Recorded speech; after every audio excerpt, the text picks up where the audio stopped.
오늘 하나님 주시는 말씀 보겠습니다. 마태복음 8장 5절에서 13절 말씀입니다. 마태복음 8장 5절에서 13절 말씀입니다. 제가 말씀 봉독하겠습니다. 예수께서 가버나움에 들어가시니 한 백부장이 나와 간구하여 이르되 주여 내 하인이 중풍병으로 집에 누워 몹시 괴로워하나이다. 이르시되 내가 가서 고쳐 주리라. 백부장이 대답하여 이르되 주여 내 집에 들어오심을 나는 감당하지 못하겠사오니 다만 말씀으로만 하옵소서. 그러면 내 하인이 낫게 싸움나이다. 나도 남의 수하에 있는 사람이요 내 아래에도 군사가 있으니 이더러 가라 하면 가고 저더러 오라 하면 오고 내 종도로 이것을 하라 하면 하나이다. 예수께서 들으시고 놀랍게 여겨 따르는 자들에게 이르되 내가 진실로 너희에게 이르노니 이스라엘 중 아무에게서도 이만한 믿음을 보지 못하였노라. 또 너희에게 이르노니 동서로부터 많은 사람이 이르러 아브라함과 이삭과 야곱과 함께 천국에 앉으려니와 그 나라의 본 자손들은 바깥 어두운 데 쫓겨나 거기서 울며 이를 갈게 되리라. 예수께서 백부장에게 이르시되 가라 내 믿은 대로 될지어다 하시니 그 즉시 하인이 나으니라. 아멘. 하나님의 말씀입니다. 네, 오늘부터 한 3주, 4주 정도 권위와 순종이라는 주제로 여러분과 금요일마다 말씀을 나누면 좋겠다고 싶습니다. 그래서 오늘 첫 시간 권위 아래 거하라라는 제목으로 말씀 나누면 좋겠습니다.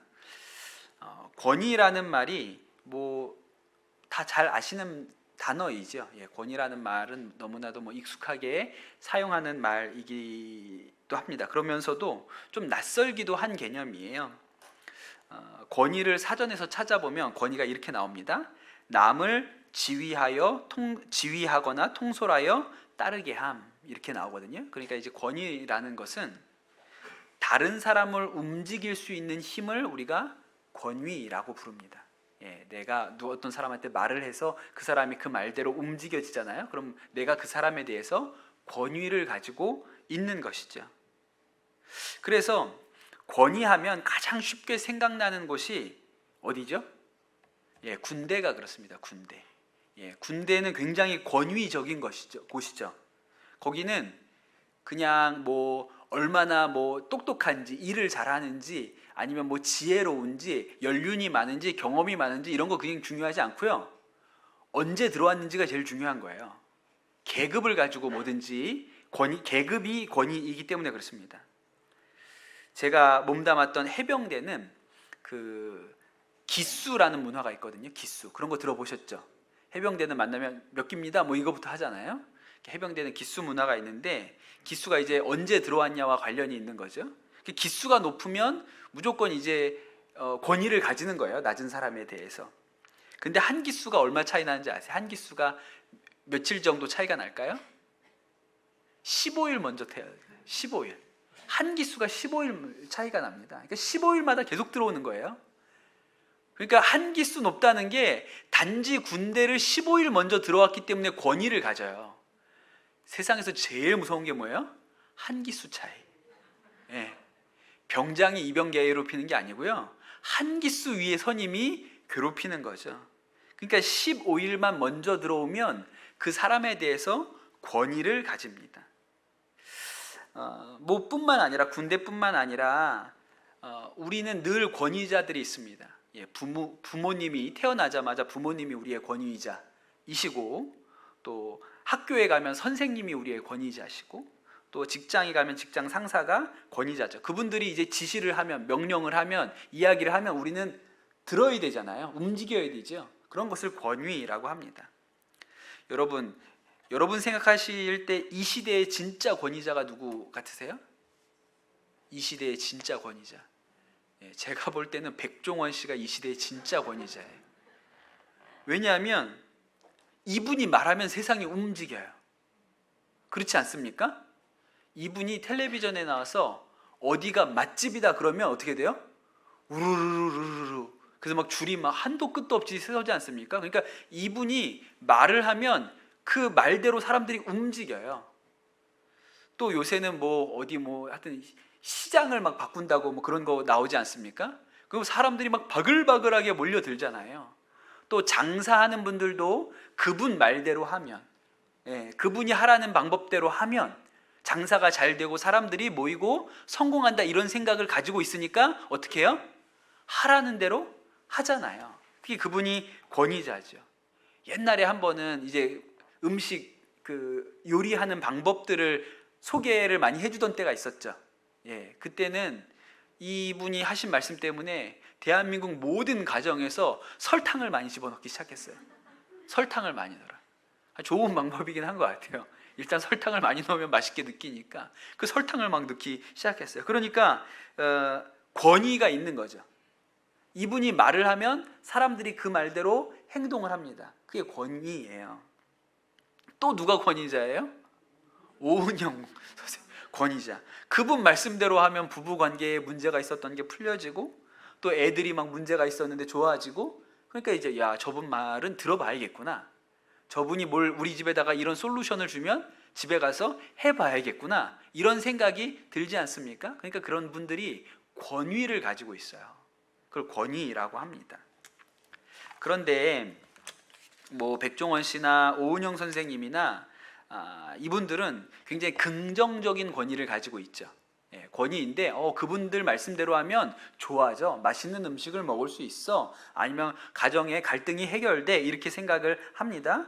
그런데 대체로 사람들이 권위에 대해서 가지는 마음은 부정적이에요. 좋아하지 않습니다. 권위를 썩 좋아하지 않아요. 유럽에 이제 계몽주의라는 시대가 도래를 하게 됩니다. 종교개혁이 일어나고 나서 이제 사람들의 이성이 발달해서 계몽주의라는 시대가 열리거든요. 이제 그 비슷한 시기에 프랑스에서는 대혁명이 일어납니다. 그래서 처음으로 왕을 민중의 힘으로 끌어내릴 수 있다는 자각이 생겼어요.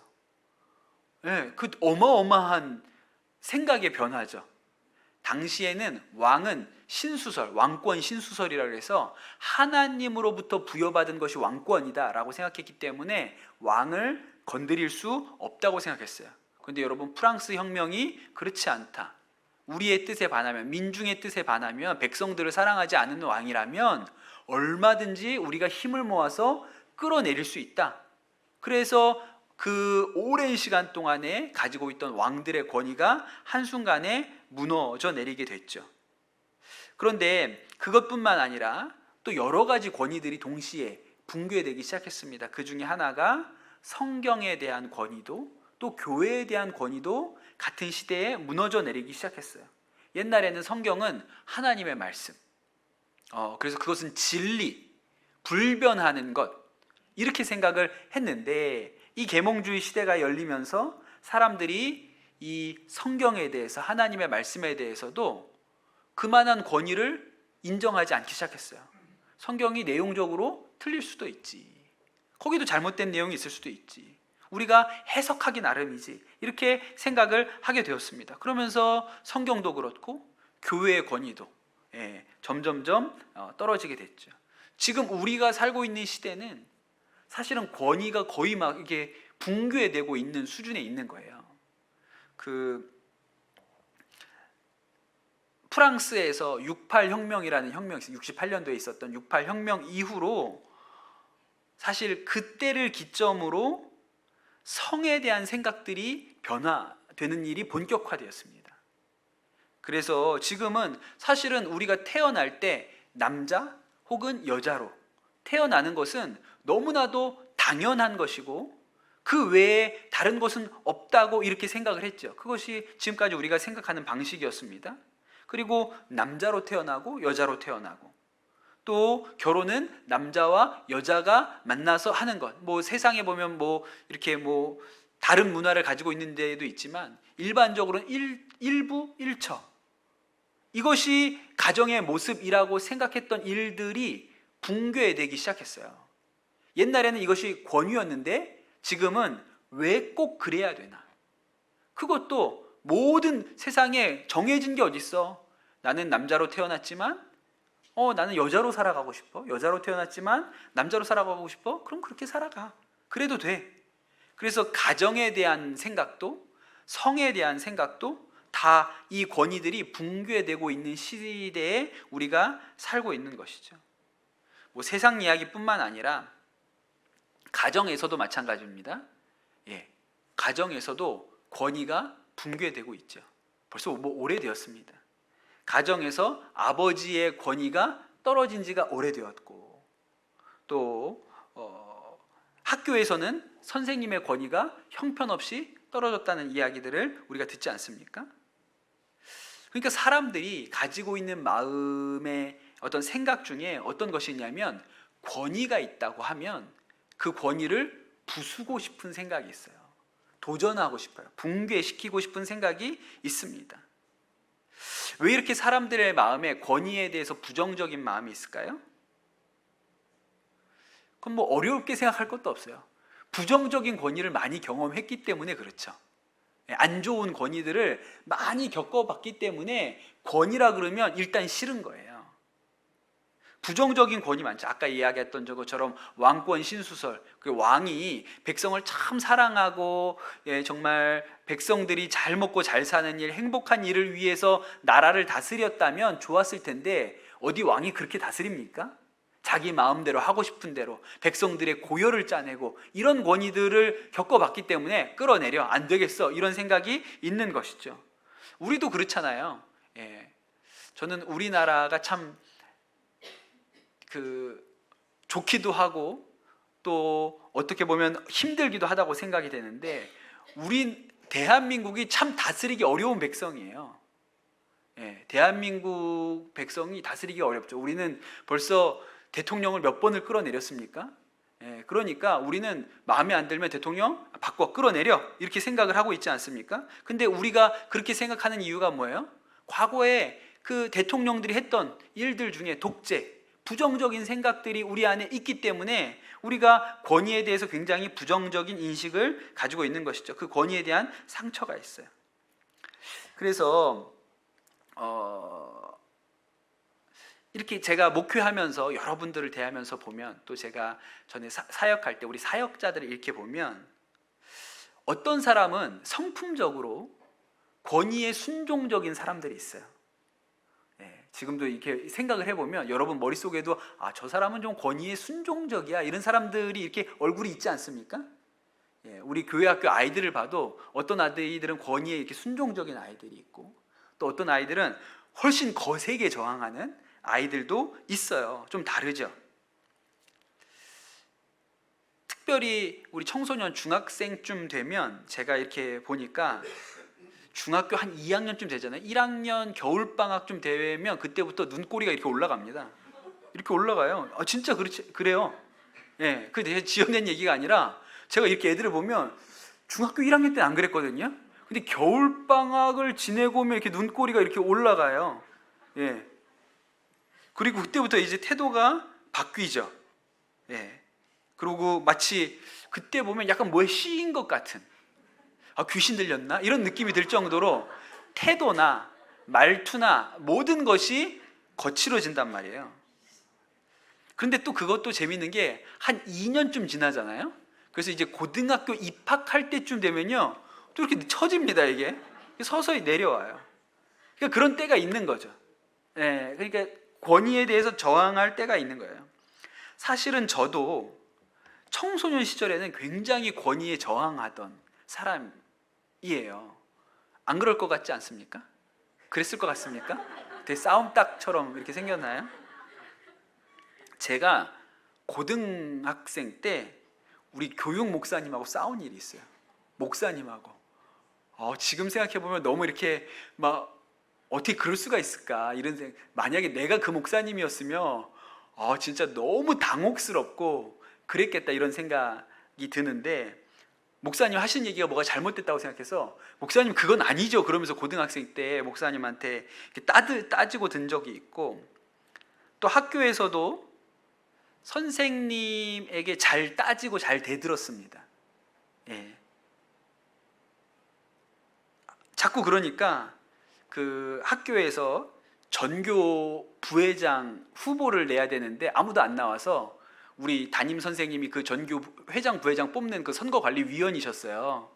그래서 우리 반에서라도 한 명이 나와야 된다. 그래서 애들한테 누가 나갔으면 좋겠냐, 전교 부회장으로 우리 반에서 후보가 한 명 나가 있는데 누가 나갔으면 좋겠냐 그랬는데 제가 추천됐어요. 왜였을까요? 가서 좀 싸워라. 야자 시간 좀 줄여보자. 너가 나가면 잘 싸울 수 있다. 예, 지금 생각해 보니까 그래요. 그러니까 권위에 순종적이지 않은 사람이었죠. 그런데 뭐 청소년, 지금은 제가 권위에 순종적이라고 싶습니다. 아닌가요? 여러분, 저는 동행일기를 열심히 씁니다. 저는 권위에 순종해서 열심히 씁니다. 근데 사람이 나이가 들면 때가 있는 거죠. 청소년 시절에 그렇게 하다가도 때가 되면 이제 권위에 사람이 순종하게 되죠. 그런데 이렇게 보니까 나이가 들었음에도 불구하고 여전히 권위에 대해서 대단히 부정적인 마음과 생각을 가지고 있는 사람들도 있어요. 그런 분들이 좀 어렵죠. 직장 생활을 해도 오래 가기가 어렵고, 또 자꾸 트러블들이 생기고, 이런 경우들을 봅니다. 그럴 때는 마음을 좀 들여다볼 필요가 있습니다. 왜 그럴까? 지금도 제 머릿속에 아주 권위에 순종적인, 같이 동역했던 사역자들 얼굴이 생각나는데, 제가 들었던 얘기는 그 사역자 부모님에게 거의 한 번도 혼나본 적이 없다 그러더라고요. 네, 거의, 그러니까 어느 정도 커서 자기가 이제 생각하고 이렇게 스스로 어떤 얘기들을 할 수 있을 때부터는 거의 부모님에게 혼나본 적이 없다고 그런 이야기를 하더라고요. 그런데 권위에 대해서 저항하는 사람들은 부정적인 권위를 많이 경험했을 가능성이 높죠. 제일 대표적인 것이 이제 부모님이기도 하고, 또 뭐 학교 선생님이기도 하고, 부정적인 권위를 많이 경험해 본 사람들은 권위라고 하면 일단 알러지가 올라오는 거죠. 누가 뭐 하라고 하면 기분이 나쁜 거죠. 시키면 기분이 나쁩니다. 그런데 사실은 이런 것이 우리 단지 경험의 문제가 아니라 뿌리가 있는데, 사실은 우리 마음 안에 죄성이라는 것이 권위에 대하여 저항하고 싶은 마음과 연관이 되어 있어요. 여러분, 계시록에 사탄이 하나님을 대적하여 일어난 것이 하나님의 권위를 밑에 순종하고 싶지 않았던 것이죠. 또 창조하실 때도 그러지 않았습니까? 하나님께서 세상을 창조하실 때 말씀으로 세상을 지으셨잖아요. 그러니까 말씀에 권위가 있는 거예요. 빛이 있으라 하면 그냥 빛이 생기죠. 그게 권위니까요. 예, 땅 육지야 있으라 그러면 육지가 생겨요. 그게 권위잖아요. 그러니 이 세상에 하나님이 지으신 모든 만물이 하나님의 권위 아래에 있습니다. 그래서 하나님의 권위 아래 지구가 돌고 태양계가 돌고 시간이 가고 봄, 여름, 가을, 겨울이 오고 조수간만이 있고, 이런 일들, 이런 모든 일들이 하나님의 권위 아래에 있죠. 생태계라는 것이 하나님이 창조한 질서 그대로 죽고 태어나고 잡혀 먹고 또 새끼를 낳고, 이런 모든 일들이 이루어지게끔 하나님의 권위 아래 세상이 움직이게 되어 있습니다. 아담과 하와도 하나님의 권위 아래 창조되었고, 그들이 그 권위 아래서 이렇게 자라게 살 수 있게 된 것이죠. 그리고 그 권위 아래에 있는 것이 그들에게 있어서 행복이었어요. 부족한 것이 없었어요. 그 권위 아래에 있으면. 그런데 여러분, 어느 날 뱀이 와서 아담과 하와에게 했던 일은 그 하나님의 선한 권위에 대해서 의심하도록 만든 것입니다. 의심하도록 만들었어요. 하나님께서 아담과 하와를 이 에덴 동산에 만들어 놓고 뭐라고 말씀하셨냐면, 이 동산에 있는 모든 나무의 열매를 너희가 마음대로 먹어도 된다. 딱 하나만 빼고 중앙에 있는 선악과는 먹지 말아라. 이렇게 얘기를 하셨거든요. 나머지는 다 먹어도 되는데 선악과는 먹지 마라. 그렇게 얘기를 하셨어요. 그런데 이 뱀이 찾아와서 하와한테 물어볼 때 뭐라고 물어보냐면, 하나님이 너희한테 동산의 모든 나무 열매를 먹지 말라고 하셨냐? 이렇게 물어봐요. 하나님이 하신 말씀을 완전히 뒤집어 버렸죠. 반대로 거꾸로 물어보는 거예요. 그러자 이 여인이, 이 하와가 대답을 합니다.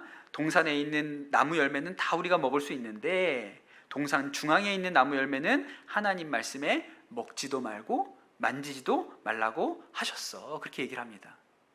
근데 사실은 하나님은요, 먹지 말라는 얘기만 했고요, 만지지 말라는 얘기는 안 하셨어요.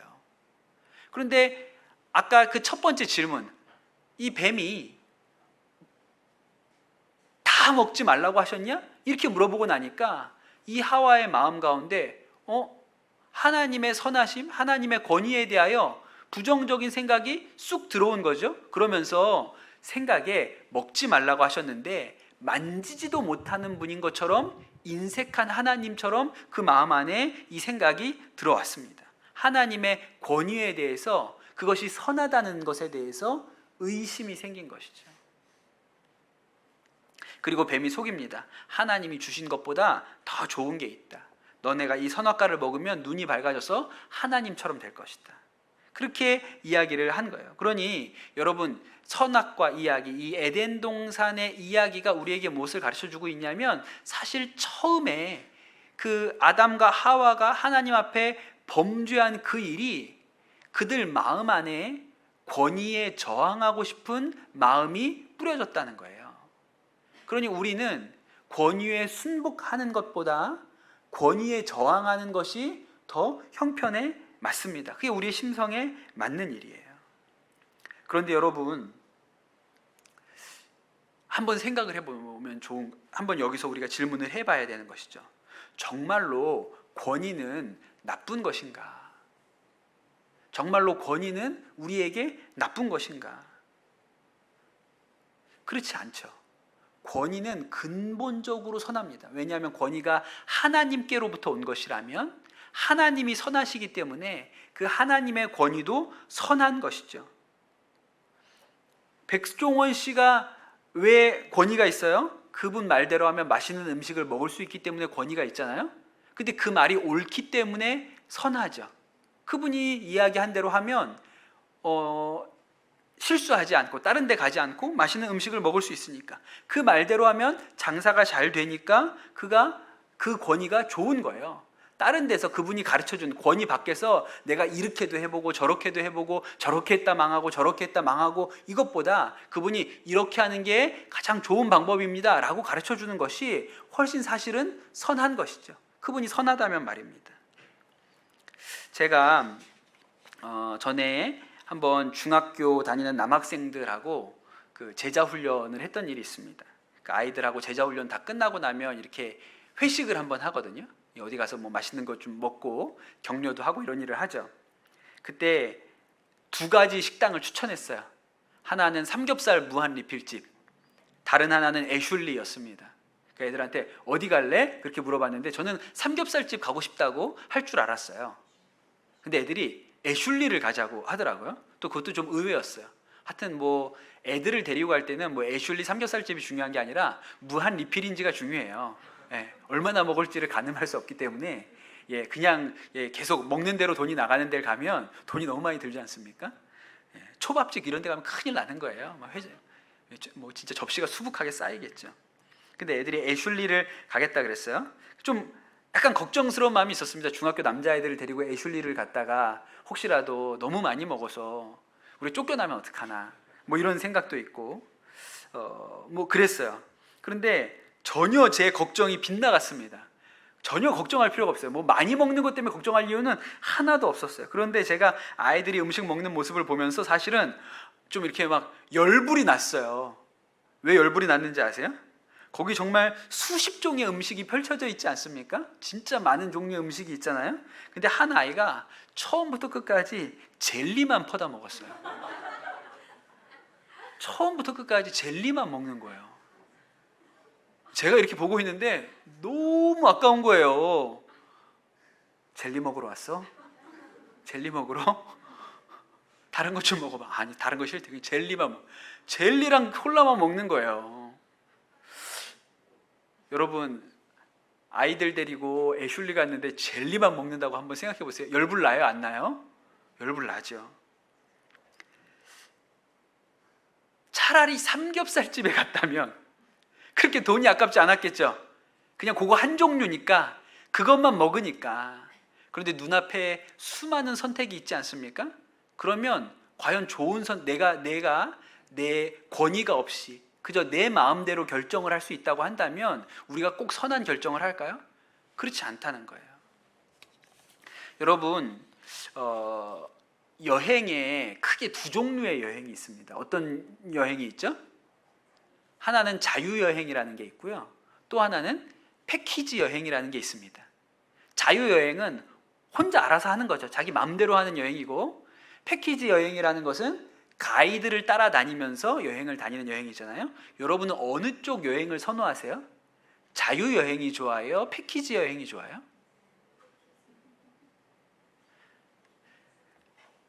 자유여행이 좋다고 생각하는 분들이 꽤 있습니다. 거기는 이게 낭만이 있잖아요. 뭔가 이렇게 마음대로 할 수 있는 자유.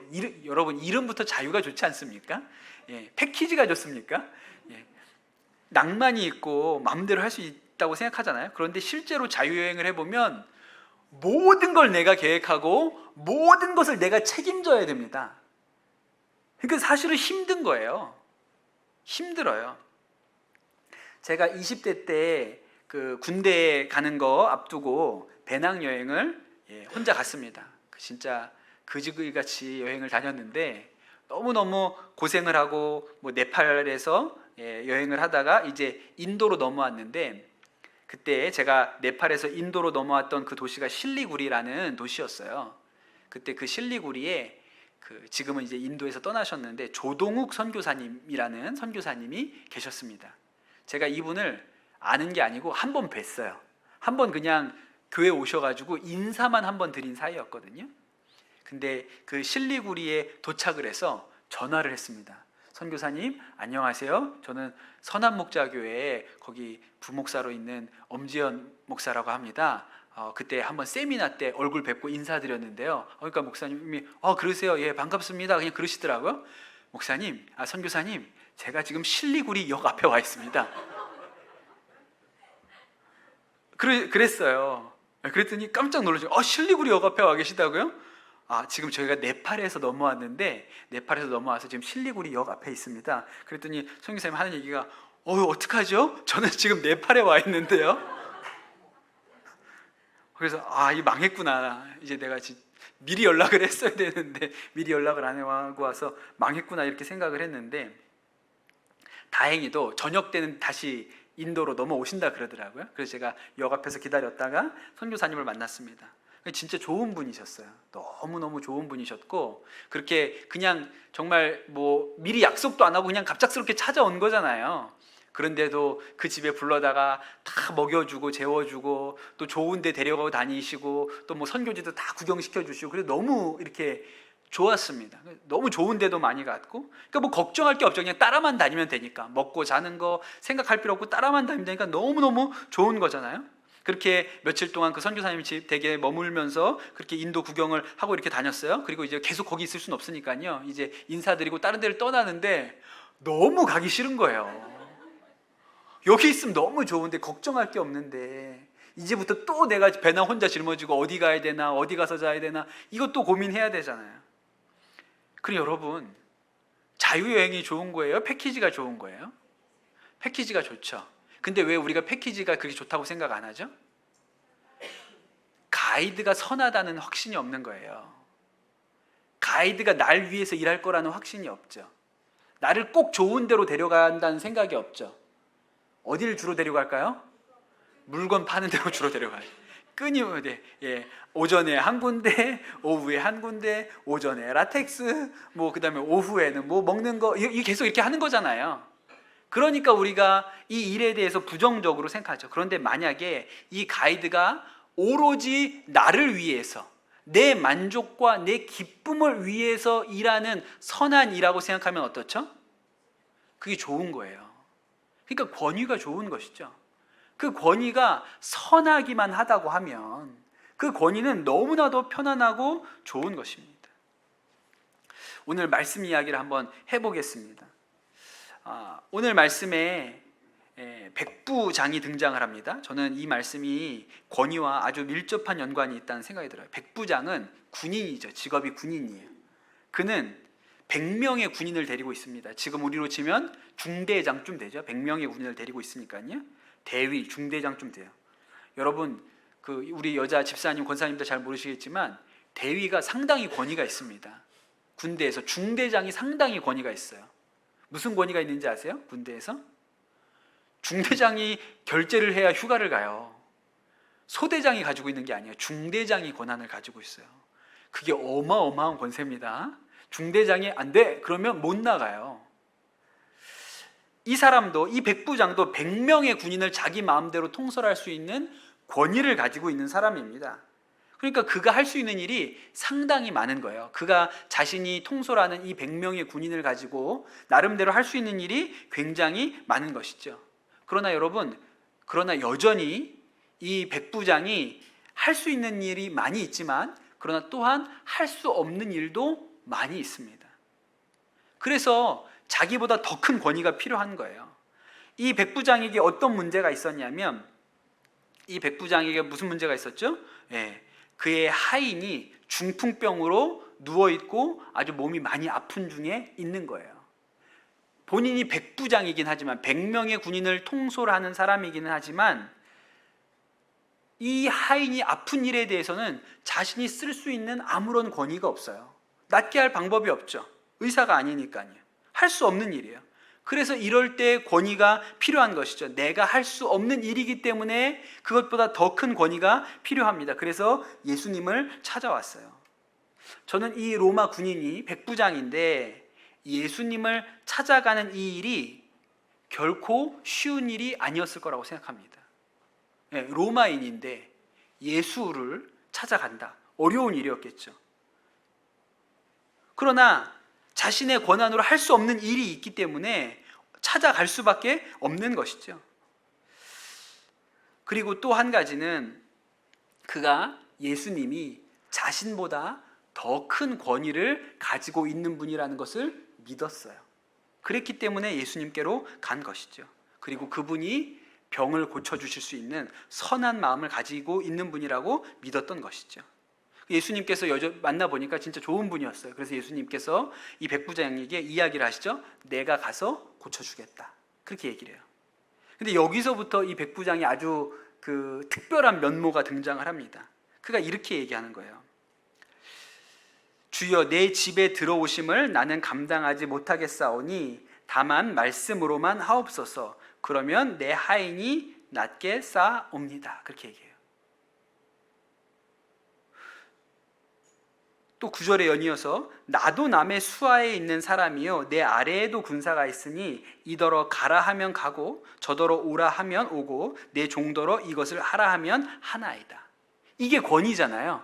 내 아랫사람들한테 내가 상관이기 때문에 네가 이것을 해. 그럼 그 사람이 그걸 하고, 너 저거리로 가. 그럼 저 사람이 글로 가고, 이렇게 하는 것이 권위예요. 마찬가지로 예수님, 당신이 하나님의 아들이시고 당신이 하나님의 권위를 가지신 분이시니까 그냥 여기에서 말씀만 하셔도 내 집에서는 이미 그 일이 일어날 것입니다. 그 권위가, 당신이 권위가 있는 분이시기 때문에 여기서 말씀하셔도 내 집에서 일어날 것입니다. 그러니 이 자리에서 말씀만 해주십시오. 그러면 그 일 그대로 우리 집에서 일어날 줄로 내가 믿습니다. 그렇게 얘기하거든요. 이게 권위죠.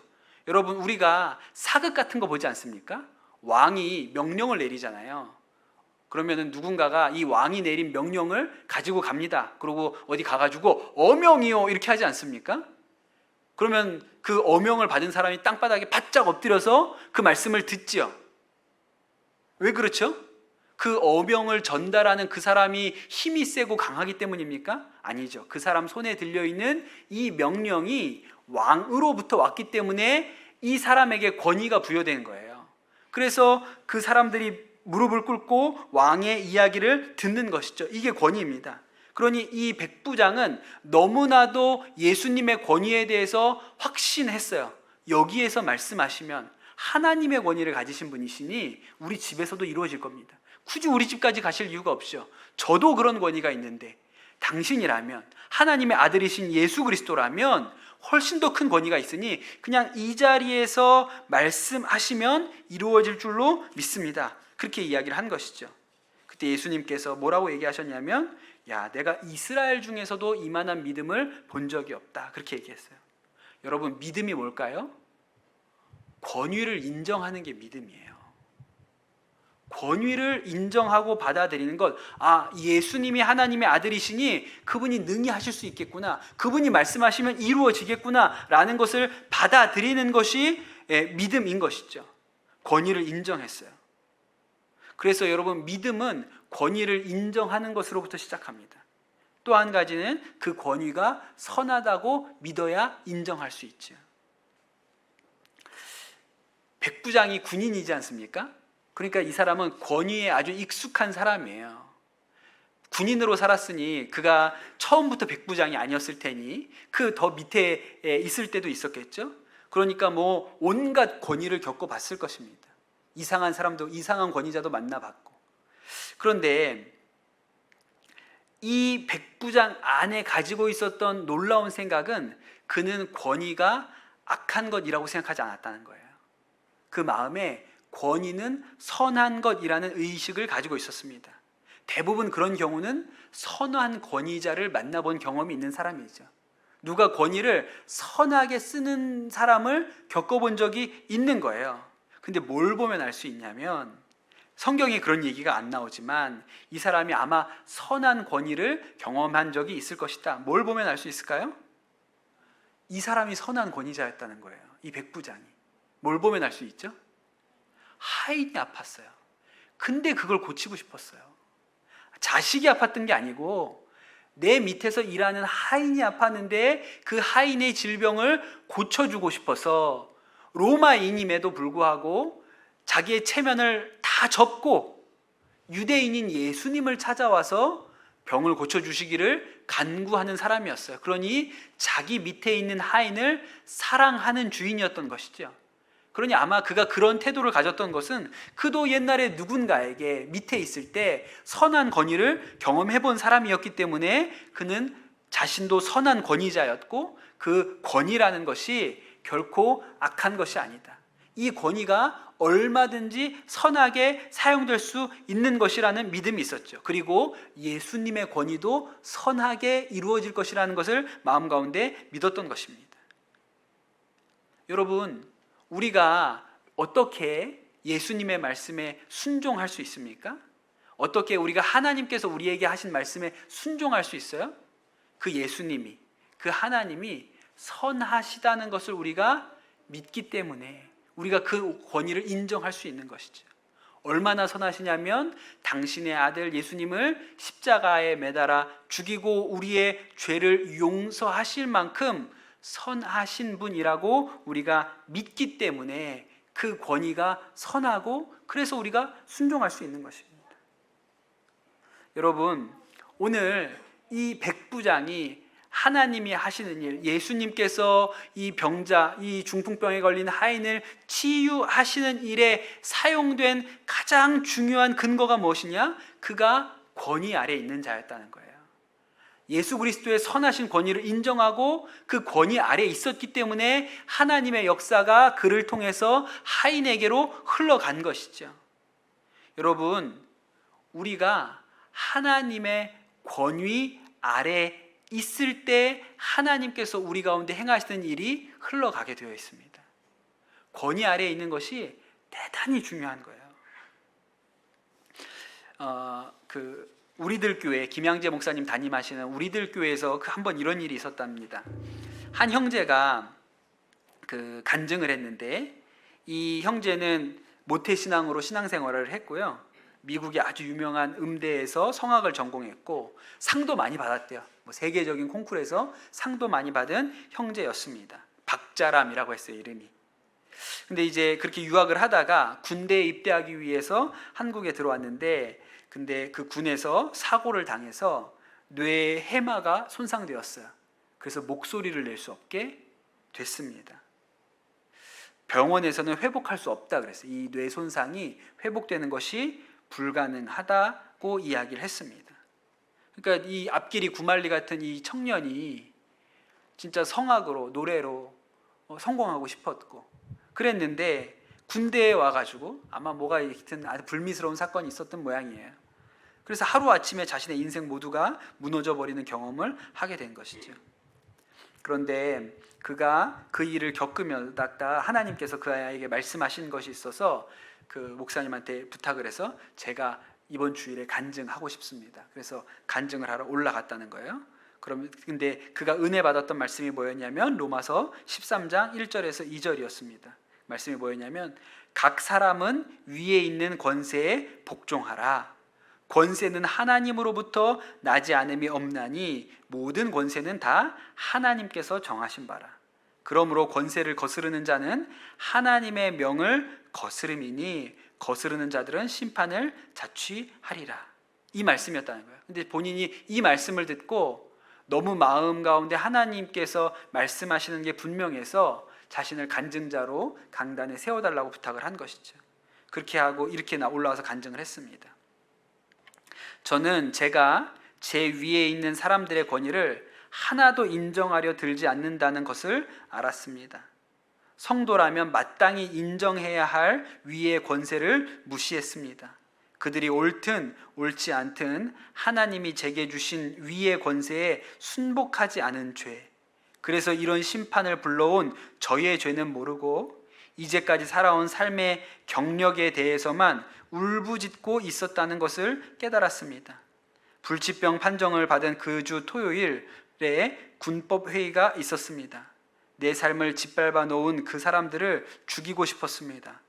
그러나 주님께서 저에게 주신 권위를 선하게 사용하기로 했습니다. 정말 어려웠지만 군법회의에 나가서 저에게 해를 입힌 사람들을 용서하겠습니다 라고 증언했습니다. 그 간증을 하면서 이 형제가 막 눈물을 뚝뚝뚝 흘리고 울었다 그랬어요. 그러다 울다가 제가 너무 이 앞에서 찬양을 하고 싶습니다. 그래서 그 자리에서 간증을 마치고 찬양을 했는데 하나님은 너를 지키시는 자 찬양을 했대요. 근데 쇳소리가 나는 거예요. 그 성악가 너무 고운 목소리 가지고 있었던 이 성악하던 친구가 노래를 하는데 그냥 막 이렇게 쉰 목소리가 쇳소리 같은 목소리가 나오니까 교인들도 너무 마음이 아프죠. 저 친구가 저렇게 좋은 목소리를 가졌던 친구가 하루아침에 저렇게 돼서 뭐 간증을 하고 이렇게 섰지만 그 쇳소리로 노래를 하는 모습이 너무너무 안타까운 거예요. 그런데 눈물을 뚝뚝 흘리면서 노래를 하다가 예배 중에 목소리가 트이기 시작했어요. 그래서 원래 목소리로 돌아왔다. 그래서 예배 드리러 온 모든 사람들 눈앞에서 기적이 일어난 거예요. 네. 그 이야기를 김양재 목사님이 책에 쓰신 것을 봤습니다. 여러분, 하나님의 역사가 어떻게 일어나냐 하면 우리가 그 권위 아래 있을 때 하나님의 역사가 일어나게 되는 것이죠. 우리가 하나님의 권위 아래, 예수 그리스도의 권위 아래 있을 때 하나님의 역사가 우리를 통해 흘러갑니다. 하나님께서 하신 일이 우리가 하나님의 권위 아래 있으면 여기서 말씀하셔도 이루어질 겁니다. 지금 예수님께서 하늘에 하나님 보좌 옆에 계셔도 우리가 그 권위 아래에 있다면 하늘의 권위가 우리를 통해서 이 땅 가운데 일어나게 되는 것이 하나님께서 계획하신 일인 것이죠.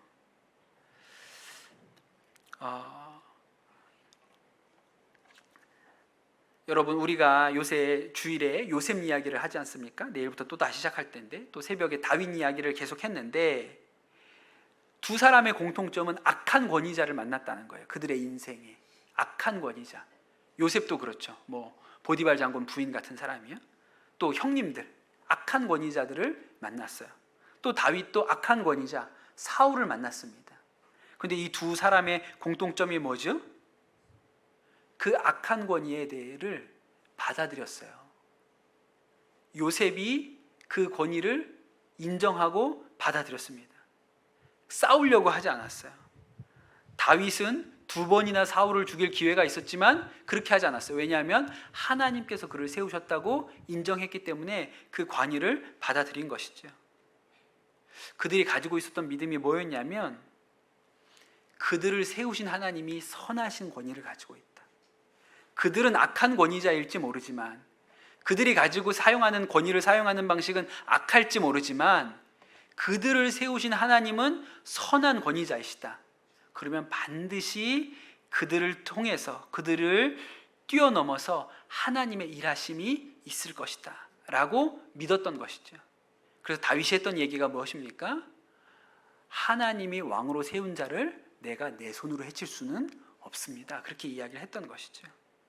근데 여러분, 그러니 요셉이나 다윗은 악한 권위자 아래 있었던 것이 아니라 하나님의 권위 아래 있었던 것이죠. 하나님의 권위 아래 있었기 때문에 하나님께서 그들을 통해서 하나님의 일을 행하실 수 있었던 것입니다. 여러분, 오늘 이 저녁에 우리 모든 성도님들이 하나님의 권위 아래 거하시게 되기를 축복합니다. 예, 하나님의 권위 아래 우리가 머물러야 하나님께서 우리를 통하여 일하시는 일들이 이 땅 가운데 흘러갈 수 있는 것이죠. 저는 여러분이 정말 하나님의 권위 아래 거하시고 그리하여 우리를 통하여 하나님이 행하신 일들이 그렇게 흘러가게 되기를 예수님의 이름으로 축복합니다. 우리 같이 찬양하고 기도합시다.